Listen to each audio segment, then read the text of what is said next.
क्या आपने कभी सोचा है हमारी असली परेशानी काम करने में है या उस काम के फल से चिपकने में? हम रोज पढ़ाई, नौकरी, व्यापार, परिवार की दौड़ में लगे रहते हैं, लेकिन मन हमेशा नतीजे में अटका रहता है। यही चिंता हमें थका देती है। आज हम बात करेंगे गीता के 5वें अध्याय संन्यास योग की, जो बताता है कि असली मुक्ति कहां है और कैसे हम जिम्मेदारियों के बीच रहते हुए भी भीतर से आजाद हो सकते हैं। अध्याय 4 तक श्री कृष्ण ने अर्जुन को ज्ञान योग और कर्म योग के त्याग का गूढ़ रहस्य समझाया। फिर अर्जुन के मन में सवाल उठा कि हे माधव, क्या मुझे सब कुछ छोड़कर सन्यासी बन जाना चाहिए या फिर कर्म करते हुए ही योगी बने रहना चाहिए? यही सवाल इस अध्याय की शुरुआत है। अर्जुन के इस द्वंद्व में हम सबका चेहरा ही छुपा है। काम भी करना है पर मन की शांति भी चाहिए। सन्यास का मतलब केवल घर बार छोड़ना नहीं है। श्री कृष्ण कहते हैं, जो कर्म करते हुए भी फल की आसक्ति छोड़ दे, मतलब फल की इच्छा छोड़ दे, वही सच्चा सन्यासी है। सन्यास का मतलब मन से त्याग, बाहर का रूप जरूरी नहीं। कर्म योग का मतलब कर्म करते रहो पर परिणाम को ईश्वर पर छोड़ दो। आज के जीवन में यह कैसे लागू होता है? सोचिए, आप नौकरी में हैं, व्यापार में हैं या विद्यार्थी हैं। काम करना आपका धर्म है, लेकिन नतीजे की चिंता छोड़ दी तो भीतर शांति अपने आप आ जाएगी। हमारा स्ट्रेस और ओवरथिंकिंग ज्यादातर फल की चिंता से पैदा होता है। संन्यास योग हमें 2 औजार देता है। पहला, संभाव, मतलब सफलता और असफलता दोनों में मन को समान रखना। दूसरा है निष्काम सेवा, हर काम को पूजा मानकर करना, चाहे ऑफिस का प्रोजेक्ट हो या घर की जिम्मेदारी। सोचिए, अगर हम नतीजे की उलझन छोड़ दें तो कैसा हल्का और स्वतंत्र अनुभव होगा। यह तो केवल इंट्रोडक्शन है।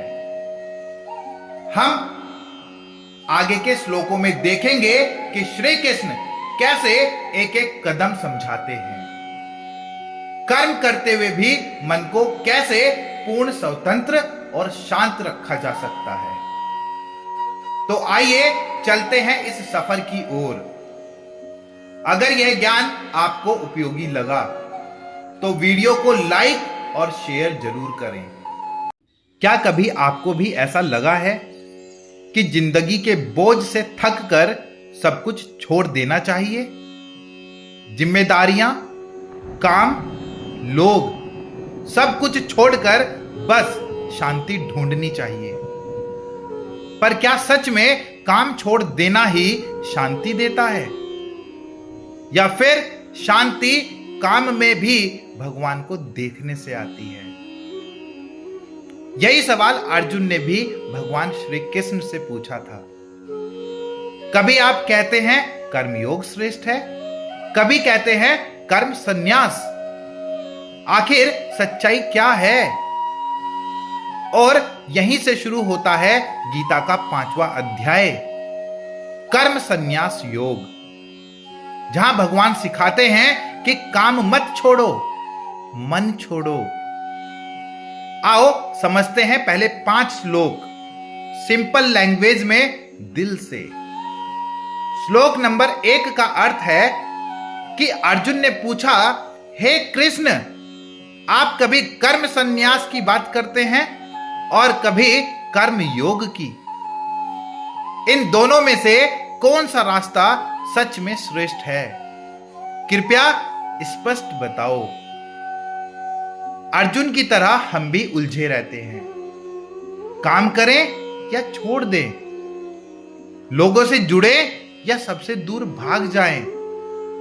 लेकिन भगवान हमें यह सिखाने वाले हैं कि भागना समाधान नहीं है। शांति बाहर नहीं, अंदर है।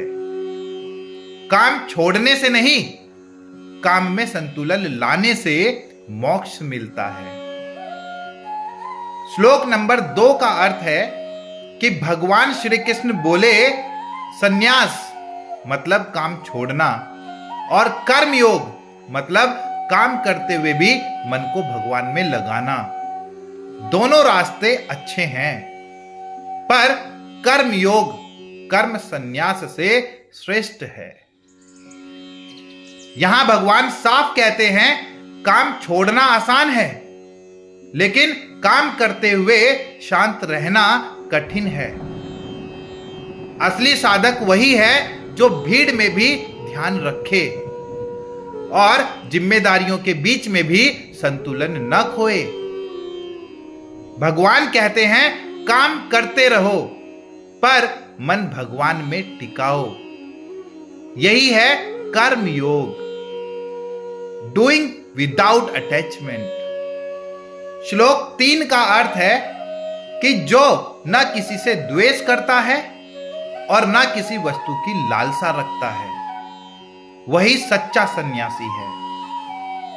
जो द्वंद्व मतलब सुख दुख लाभ हानि से ऊपर उठ जाता है, वही बंधन से मुक्त होकर सुख को प्राप्त करता है। हम सोचते हैं सन्यासी वो होता है जो घर छोड़ दे, केसरिया पहन ले, पर असली सन्यासी वो है जो मन के भीतर शांति रखे, जो लोगों की बातों से परेशान नहीं होता, जिसका मन मुझे ये चाहिए मुझे वो चाहिए से मुक्त है। अगर हम चीजों से नहीं, मन की चाहतों से मुक्त हो जाएं, तभी असली स्वतंत्रता मिलती है। श्लोक नंबर 4 का अर्थ है कि अज्ञानी लोग कर्म योग मतलब काम करते हुए भी भगवान में मन लगाना, और सांख्य योग मतलब ज्ञान मार्ग को अलग अलग समझते हैं। पर जो ज्ञानी है वह जानता है कि दोनों एक ही लक्ष्य तक ले जाते हैं। कई लोग कहते हैं मैं तो बस भक्ति करता हूं, और कुछ कहते हैं मैं तो सिर्फ ज्ञान चाहता हूं। पर भगवान कहते हैं भक्ति और ज्ञान अलग नहीं है। अगर तुम प्यार से काम कर रहे हो तो वो भी भक्ति है। अगर तुम समझदारी से जीवन जी रहे हो तो वो भी ज्ञान है। बस मन भगवान की याद में रहना चाहिए। श्लोक नंबर 5 का अर्थ है कि जो फल ज्ञान मार्ग से मिलता है, वही फल कर्म योग से भी मिलता है। जो व्यक्ति इन दोनों को एक समझता है, वह सच में भगवान को जानता है। भगवान यहां अंतिम बात कहते हैं कि चाहे तुम ध्यान लगाओ या काम करो, अगर मन भगवान में है तो दोनों ही रास्ते एक हैं। कभी कभी हम सोचते हैं मेरे पास समय नहीं, मैं पूजा नहीं कर सकता, पर सच ये है काम भी तो पूजा है। लेकिन अगर नीयत साफ हो, घर के काम, बच्चों की देखभाल, मेहनत अगर प्रेम से ईमानदारी से करो, तो वही तुम्हारा भगवान तक जाने का रास्ता है।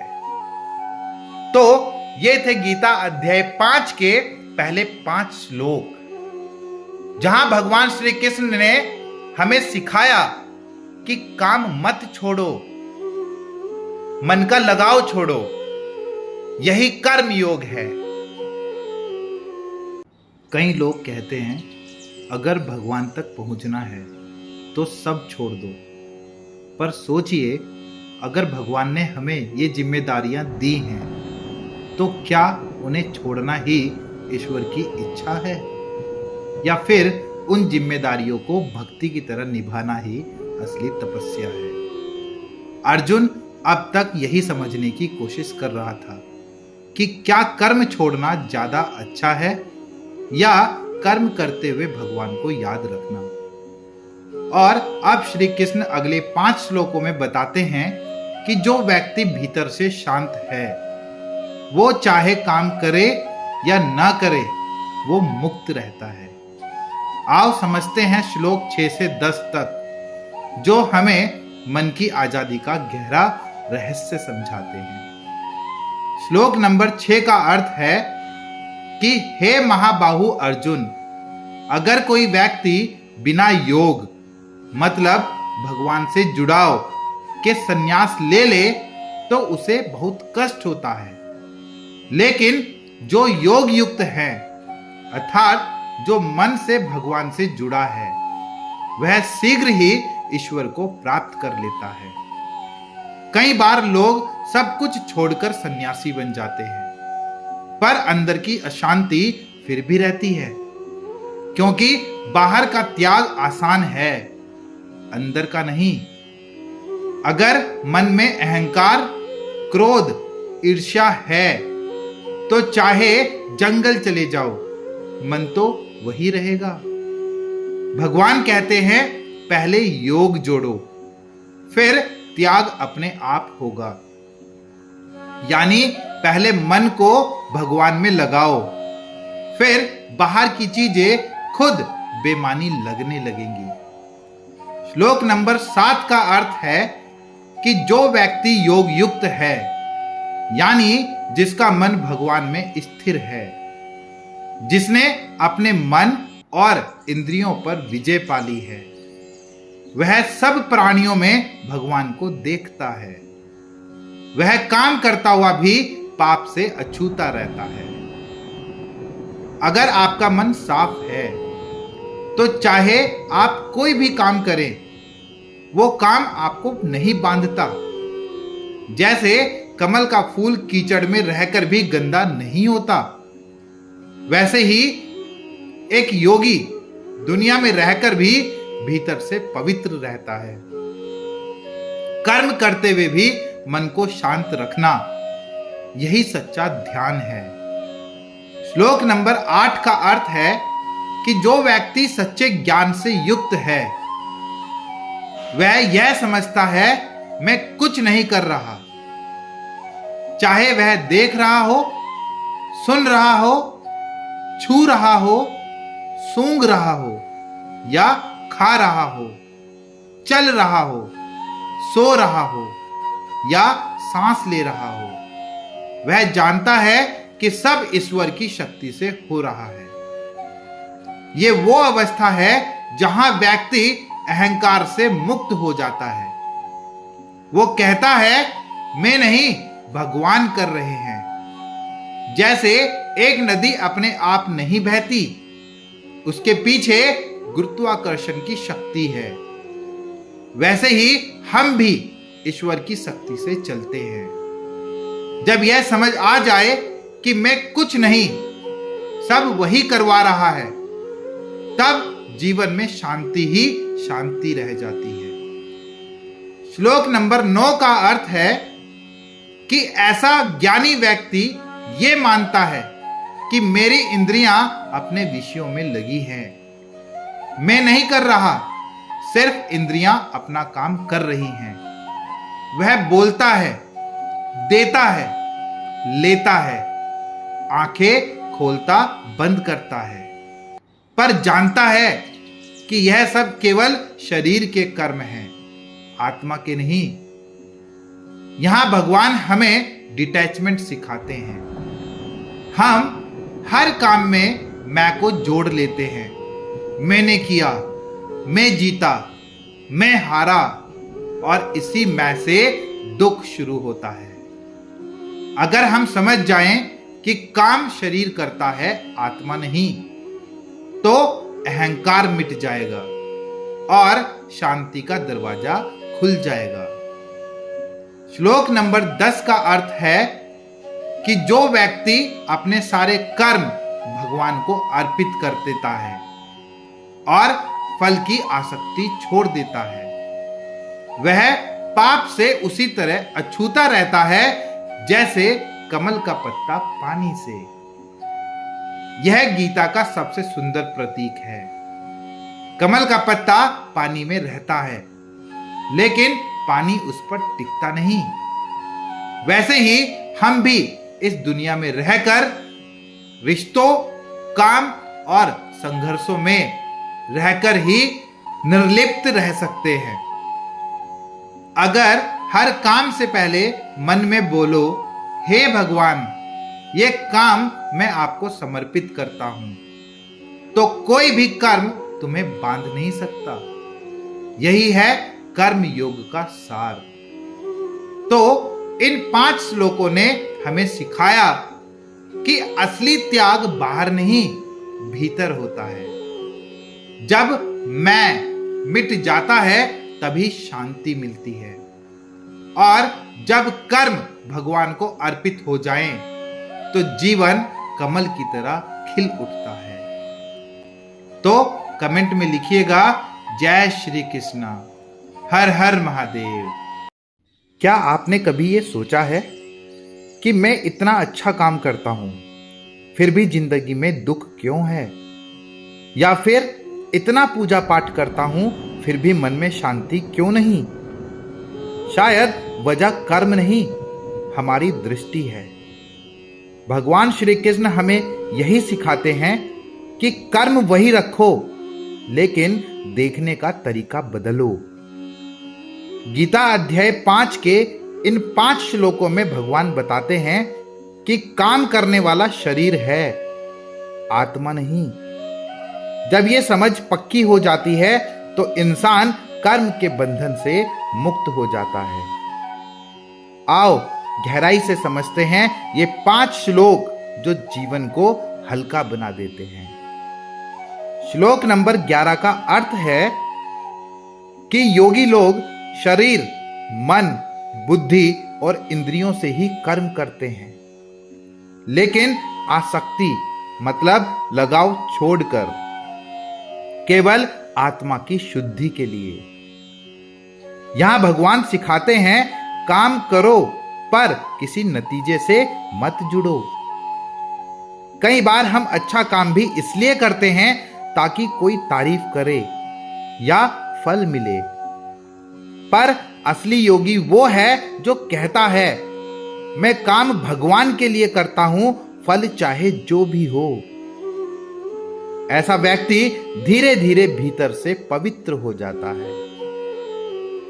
सच्ची सफाई कपड़ों की नहीं, मन की होती है।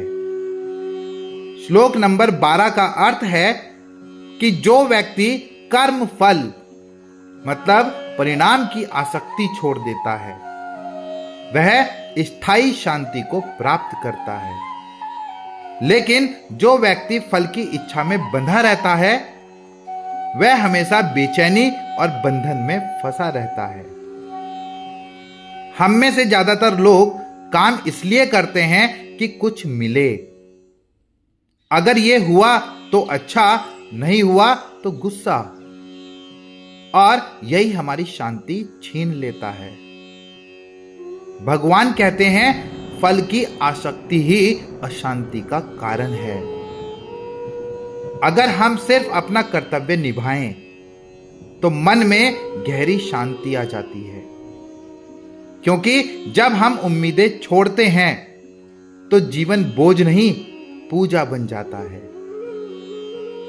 श्लोक नंबर 13 का अर्थ है कि जिसने अपने मन से सारे कर्मों का त्याग कर दिया है और जिसने अपने इंद्रियों को काबू में कर लिया है, वह इस 9 द्वारों वाले शरीर में रहते हुए भी कुछ नहीं करता और न किसी को करवाता है।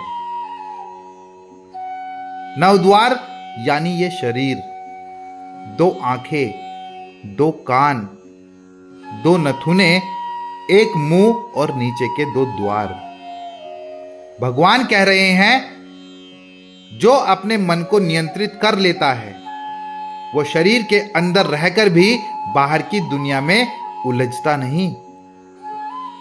वो सब करता है, बोलता है, चलता है, काम करता है, पर भीतर से अलग रहता है।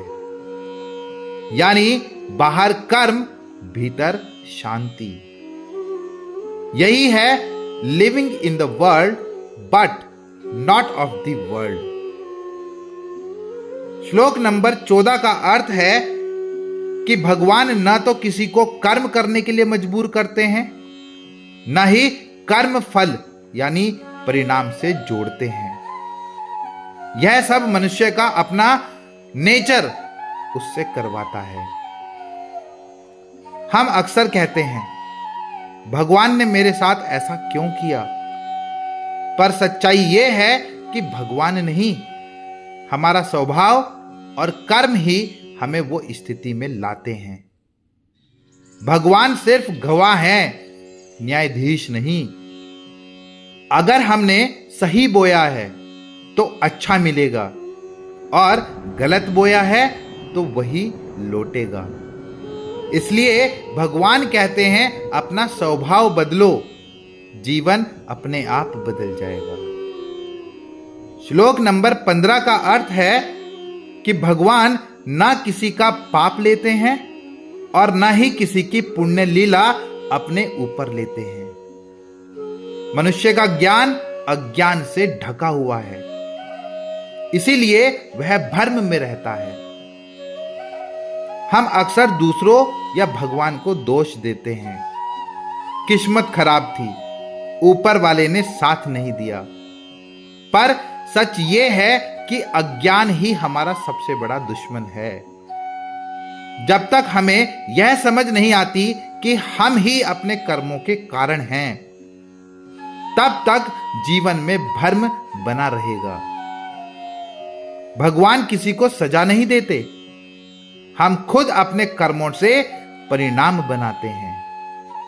और जब ज्ञान का प्रकाश आता है तो भ्रम मिट जाता है और जीवन सरल हो जाता है।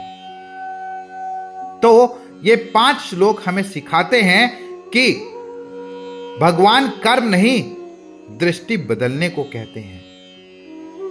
जब मन शुद्ध हो जाता है तब हर कर्म पूजा बन जाता है, और जब ज्ञान का दीपक जलता है तब अंधकार खुद चला जाता है।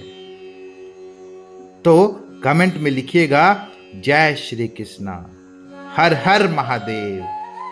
क्या कभी ऐसा हुआ है कि आप सब कुछ जानते हुए भी कंफ्यूज्ड महसूस करते हैं?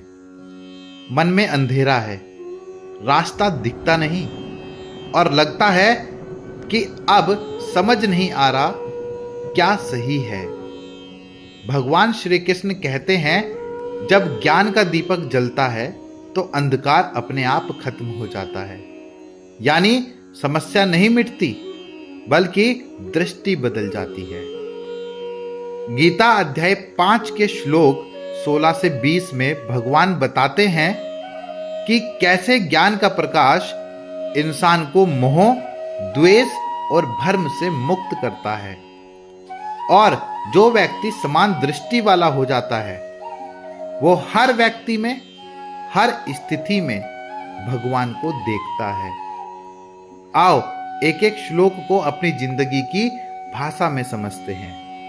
श्लोक नंबर 16 का अर्थ है कि जिनका अज्ञान ज्ञान द्वारा नष्ट हो गया है, उनके ज्ञान का प्रकाश सूर्य के समान सब कुछ प्रकाशित कर देता है। यहां भगवान कहते हैं, जिनके अंदर ज्ञान का सूरज उगता है, उनके जीवन के अंधेरे अपने आप मिट जाते हैं। जैसे सुबह होते ही रात भाग जाती है, वैसे ही जब आत्मज्ञान आता है ना, तो भ्रम, डर और मोह खत्म हो जाता है। असली रोशनी बल्ब की नहीं, बुद्धि की होती है। जब सोच साफ होती है, जीवन खुद चमक उठता है। श्लोक नंबर 17 का अर्थ है कि जिनकी बुद्धि, आत्मा और श्रद्धा सब भगवान में स्थित हैं, जो पूर्ण रूप से उसी में लीन है, उनके सारे पाप ज्ञान से नष्ट हो जाते हैं और वे फिर जन्म मरण के चक्र में नहीं लौटते। जब इंसान की सोच, भावना और कर्म तीनों भगवान की ओर हो जाते हैं तो वो पवित्र बन जाता है। अब वो कुछ करता नहीं, सब भगवान के लिए करता है। यह स्थिति तब आती है जब हम कहना शुरू करते हैं कि मैं नहीं, भगवान करवा रहे हैं। तब कर्म भी पूजा बन जाता है और जीवन मुक्त हो जाता है। श्लोक नंबर 18 का अर्थ है कि ज्ञानी व्यक्ति एक ब्राह्मण, गाय, हाथी, कुत्ते या चांडाल सबको समान दृष्टि से देखता है। यह श्लोक बहुत सुंदर है। भगवान कहते हैं सच्चा ज्ञानी किसी में फर्क नहीं देखता। वो जानता है कि शरीर अलग है लेकिन आत्मा एक ही है। हम अक्सर लोगों को उनके कपड़ों, जाति, पैसे या स्टेटस से जज करते हैं, पर भगवान सिखाते हैं जो हर जीव में एक ही आत्मा देखता है वही सच्चा पंडित है। फर्क देखना अज्ञान है और समानता देखना ज्ञान।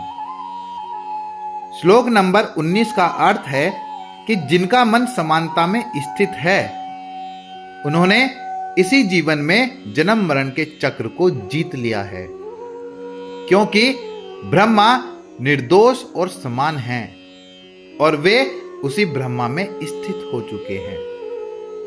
जो व्यक्ति हर स्थिति में शांत रहता है, ना ज्यादा खुश ना ज्यादा दुखी, वो ब्रह्मा में स्थित हो जाता है। यह स्थिति तब आती है जब इंसान समानता सीख जाता है। अगर कोई बुरा बोले तो भी शांत, अगर कोई अच्छा करे तो भी शांत, क्योंकि वो जानता है सब ईश्वर की लीला है और यही शांति मोक्ष की ओर पहला कदम है। श्लोक नंबर 20 का अर्थ है कि जो व्यक्ति स्थिर बुद्धि वाला होता है वह प्रिय वस्तु मिलने पर हर्षित नहीं होता और अप्रिय मिलने पर उदास नहीं होता। ऐसा ज्ञानी व्यक्ति ब्रह्मा को जानकर उसी में स्थित हो जाता है। यही है संतुलन का राज। हम खुशियों में बह जाते हैं, दुखों में टूट जाते हैं, क्योंकि हमने खुद को भारी चीजों से बांध रखा है। भगवान कहते हैं जो अंदर से स्थिर है उसे बाहर की दुनिया हिला नहीं सकती। सच्चा ज्ञानी वो है जो कह सके कि जो भी हो रहा है भगवान की इच्छा से हो रहा है। ऐसा व्यक्ति आनंद में नहीं, शांति में जीता है। तो ये 5 श्लोक हमें सिखाते हैं कि अंधकार मिटाने की जरूरत नहीं, बस ज्ञान का दीपक जलाना है। सच्चा ज्ञानी वही है जो सबको समान देखे, और जब मन समानता में टिक जाता है तो इंसान जीवन जीता नहीं, प्रकाशित करता है। तो कमेंट में लिखिएगा जय श्री कृष्णा, हर हर महादेव। क्या कभी आपने वो पल महसूस किया है जब सब कुछ होते हुए भी मन बेचैन रहा हो? घर, पैसा, रिश्ते सब ठीक हैं, फिर भी अंदर खालीपन है। भगवान श्री कृष्ण कहते हैं जो सुख तुम बाहर ढूंढ रहे हो वो तुम्हारे ही भीतर है, पर उसे देखने के लिए मन को शांत करना पड़ता है। गीता अध्याय 5 के ये श्लोक हमें ये समझाते हैं कि असली योगी वही है जो बाहरी सुख से नहीं उलझता, बल्कि भीतर के आनंद से जुड़ जाता है। जब मन स्थिर हो जाता है तो इंसान परिस्थितियों में नहीं, शांति में जीता है। श्लोक नंबर 21 का अर्थ है कि जो व्यक्ति बाहरी विषयों मतलब इंद्रियों के सुखों में आसक्त नहीं रहता और जो आत्मा में ही आनंद पाता है, वह ब्रह्मा में स्थित होकर अविनाशी सुख प्राप्त करता है। भगवान यहां एक गहरी बात कर रहे हैं। बाहरी चीजों से मिलने वाला सुख हमेशा छोटा होता है, लेकिन आत्मा से मिलने वाला सुख अक्षय यानी कभी खत्म नहीं होता। हम बाहर खुशियां ढूंढते हैं, मोबाइल में, रिश्तों में, शॉपिंग में, लेकिन वो थोड़ी देर की होती है। सच्चा सुख तभी आता है जब हम अपने भीतर की शांति से जुड़ते हैं। बाहर का आनंद थकाता है और भीतर का आनंद शांत करता है। श्लोक नंबर 22 का अर्थ है कि जो सुख इंद्रियों के संपर्क से उत्पन्न होते हैं वे दुख का ही कारण हैं, क्योंकि उनका आरंभ और अंत दोनों होते हैं। इसलिए बुद्धिमान व्यक्ति उनमें आसक्त नहीं होता। यहां भगवान सिखा रहे हैं कि जो चीज शुरू होती है वो खत्म भी होगी और जो खत्म होती है वो दुख देगी। हम जब किसी व्यक्ति या चीज से बहुत जुड़ जाते हैं तो उसके जाने पर दुख होता है। इसीलिए ज्ञानी व्यक्ति हर चीज से जुड़कर भी मुक्त रहता है। Enjoy everything but attach to nothing, यही है असली फ्रीडम और यही शांति का रास्ता है। श्लोक नंबर 23 का अर्थ है कि जो व्यक्ति अपने शरीर के रहते हुए काम और क्रोध के वेग को सहन कर लेता है, वही वास्तव में योगी और सुखी व्यक्ति है। कितनी बार हमने सुना है, मुझे गुस्सा आ ही जाता है, पर भगवान कहते हैं जो गुस्सा और इच्छा को जीत लेता है वो असली विजेता है। किसी को हराना बड़ी बात नहीं, पर खुद पर विजय पाना सबसे बड़ी जीत है।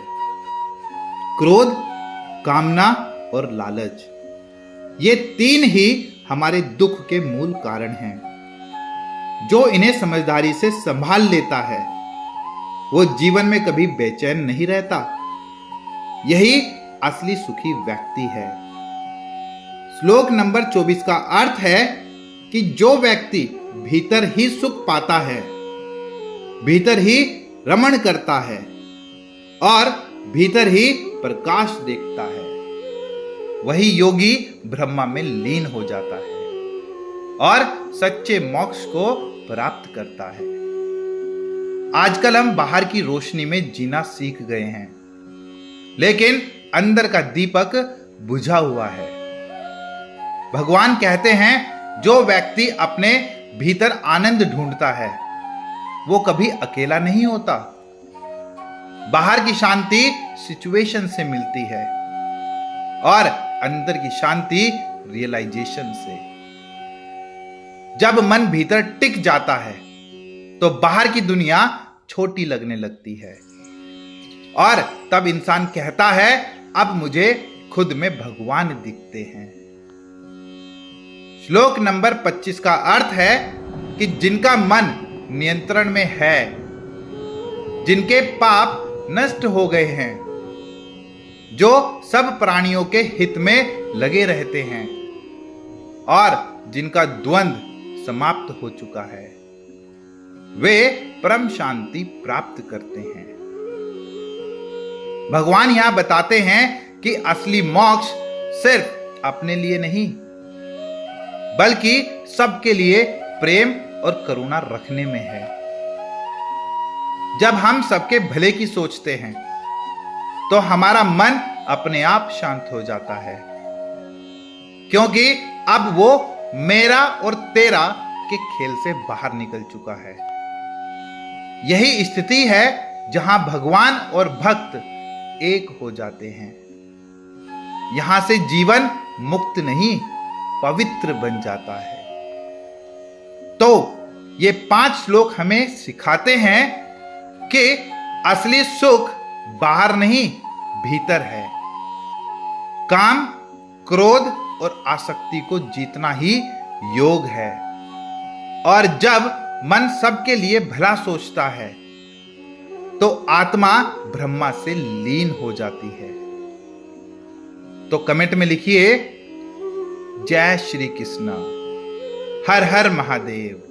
और आपको ये वीडियो अच्छी लगी हो तो चैनल को सब्सक्राइब जरूर करिएगा। क्या आपने कभी सोचा है कि इतनी कोशिशों के बाद भी मन को शांति क्यों नहीं मिलती? क्यों हमारे अंदर हमेशा कोई ना कोई बेचैनी रहती है, जबकि बाहर से सब कुछ ठीक दिखता है? तो आज हम गीता के अध्याय 5 के आखिरी श्लोकों में उस शांति का रहस्य समझेंगे। वो शांति जो न धन से आती है और न रिश्तों से, बल्कि तब आती है जब इंसान खुद को और परमात्मा को एक रूप में महसूस करने लगता है। आइए इन श्लोकों में डूबते हैं और समझते हैं इनर फ्रीडम का असली अर्थ। तो श्लोक नंबर 26 का अर्थ है कि जो साधक काम मतलब इच्छा और क्रोध से मुक्त है, जिनका मन नियंत्रण में है और जिन्होंने आत्मा का दर्शन कर लिया है, उनके लिए हर दिशा में ब्रह्मा निर्वाण यानी परम शांति विद्यमान होती है। जब हम किसी चीज को जरूरत से ज्यादा चाहते हैं, चाहे वो पैसा हो या इज्जत, तो मन में बेचैनी पैदा होती है और जब वो नहीं मिलती तो गुस्सा आता है। यही काम और क्रोध है। गीता कहती है इन दोनों को जीत लो तो शांति खुद चलकर तुम्हारे पास आएगी। मतलब शांति कोई बाहर की चीज नहीं, ये हमारे अंदर के शोर के शांत होने का नाम है।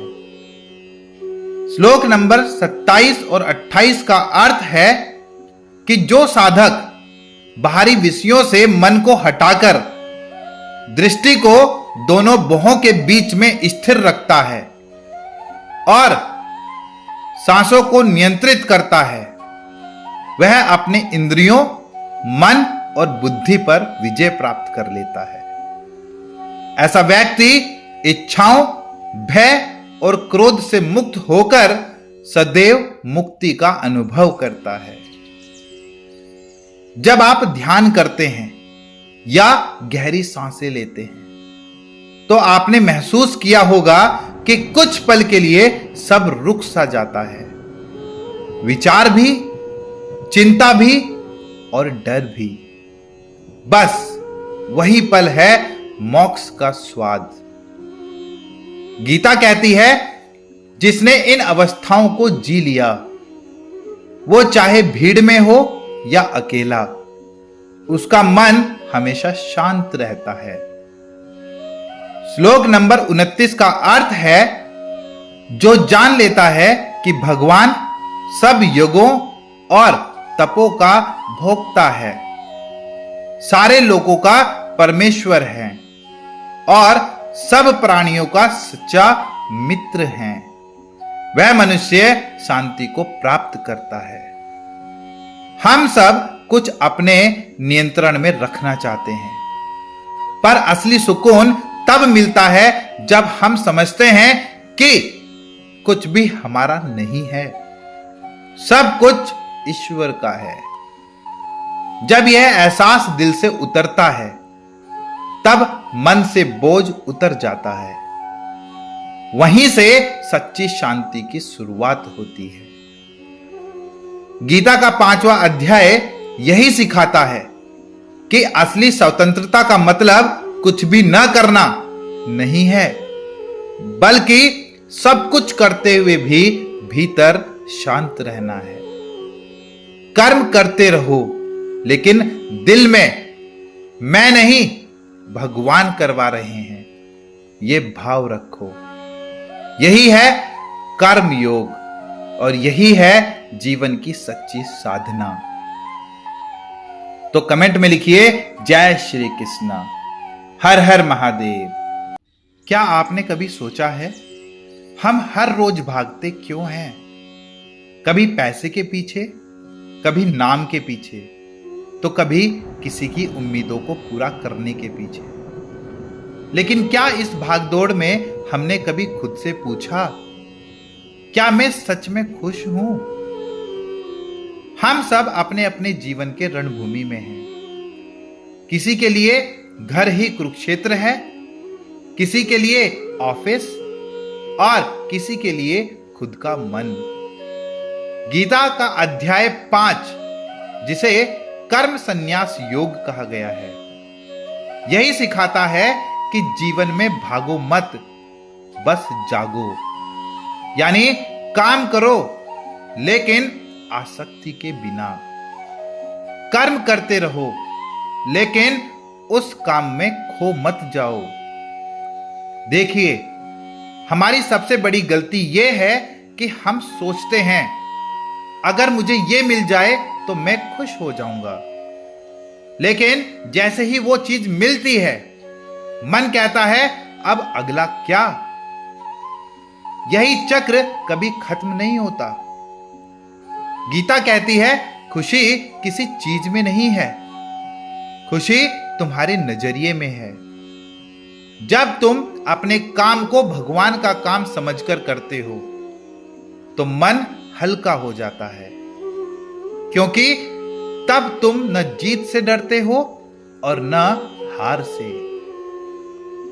गीता का पहला बड़ा संदेश यही है कि कर्म संन्यास का मतलब काम छोड़ना नहीं होता, बल्कि काम में फंसना छोड़ना होता है। आप घर संभालो, ऑफिस चलाओ, बच्चों को पढ़ाओ, सब कुछ करो, लेकिन दिल में यह भाव रखो कि मैं नहीं, ईश्वर कर रहे हैं, ईश्वर मुझसे करवा रहे हैं। बस ये सोच ही तुम्हें थकावट से मुक्ति दिलाती है। जब हमारी इच्छाएं पूरी नहीं होती तो क्रोध आता है, और जब इच्छाएं पूरी हो जाती है तो और बड़ी इच्छा जन्म लेती है। इंसान इसी खेल में उलझा रहता है। गीता कहती है जो इच्छा और क्रोध को जीत ले वो अंदर से मुक्त हो जाता है। मतलब कंट्रोल बाहर की चीजों पर नहीं, अपने मन पर रखो। अगर तुम्हारे फोन की बैटरी 2% रह जाए तो तुम उसे चार्ज कर लेते हो, लेकिन जब मन की शांति 2% रह जाती है तब हम कुछ नहीं करते, क्योंकि हम ये समझते ही नहीं कि मन भी चार्ज चाहिए। ध्यान से, मौन से और संतुलन से। गीता कहती है जो इंसान ठंड, गर्मी, जीत, हार, इज्जत, बेइज्जती सबको समान भाव से देखता है वही योगी है, क्योंकि उसका मन किसी एक स्थिति में अटका नहीं होता। यानी बाहर की दुनिया जैसी भी हो, अंदर का मौसम हमेशा शांत रहना है, और यही अंदर की शांति की असली लग्जरी है, जो किसी बैंक बैलेंस में नहीं बल्कि माइंड बैलेंस में है। भगवान ने कहा मुझे फूल चढ़ाओ,